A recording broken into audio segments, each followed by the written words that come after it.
কিছু হবে না, কিন্তু তার শুধু জিয়ানজিকে নিয়ে ভয়। সে যেন কিছুদিন এখানেই থেকে যায়। জিয়ানজি বলে, চিন্তা করো না, তুমি না বললেও আমি এখানে থেকে যাব।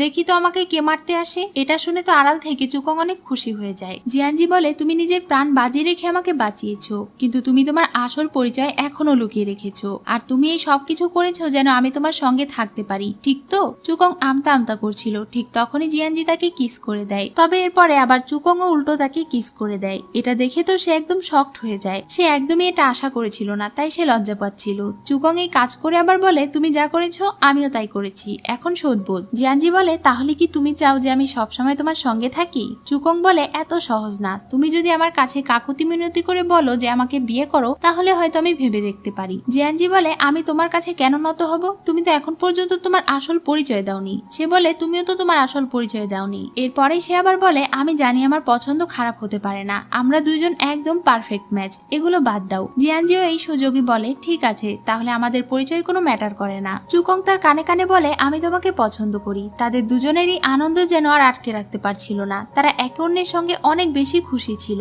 এরপর থেকে তাদের দুজনের প্রতিটা দিন স্বপ্নের মতো কাটতে থাকে। তারা একসঙ্গে খায়, একসঙ্গে লড়াই প্র্যাকটিস করে, একসঙ্গে সময় কাটায়, একসঙ্গে খুনসুটি করে। এভাবে অনেক আনন্দে তাদের দিন কাটছিল। একদিন তারা দুজন ঝর্ণার নিচে বসেছিল। জিয়ানজি তাকে বাঁশি বাজিয়ে শোনাচ্ছিল। তার বাঁশির সুরের মধ্যে অনেক কষ্ট মাখানো ছিল। সে বলে, আমার বাবা আমাকে এটা বাজানো শিখিয়েছিল। তার মারা যাবার পরে থেকে যখনই আমার তাদের কথা মনে পড়ে, তখনই আমি এই বাঁশির সুর বাজাই। সে বলে, চিন্তা করো না, আজ থেকে আমি সবসময় তোমার পাশে থাকবো। ঠিক তখনই তার কাছে একটা চিঠি আসে। এটা তার ভাইয়ের পাঠানো চিঠি ছিল। চুকং তাকে এই চিঠি দেখায়। সেই চিঠি পড়ে বুঝতে পারে চুকং এর সঙ্গে মলু ডিভাইন ক্ল্যানের রাজকন্যার বিয়ে ঠিক করা হয়েছে, অর্থাৎ জিয়ানজির সঙ্গে। এজন্য সে তাকে সেখানে যেতে বলে। কিন্তু চুকং বলে, আমি ওই রাজকন্যাকে বিয়ে করব না, আমি শুধু তোমাকে পছন্দ করি। জিয়ানজি বলে, মলু প্রিন্সেস সুন্দরী, বুদ্ধিমতী এবং ক্ষমতাশালী, তোমার সঙ্গে তাকে অনেক মানাবে। এমন সুযোগ তোমার মিস করা উচিত হবে না। চুকং মনে করে সে হয়তো রেগে তাকে এসব বলছে, তাই সে বলে, আমি শুনেছি ওই প্রিন্সেস একদমই ভালো নয়। সে অনেক বোরিং,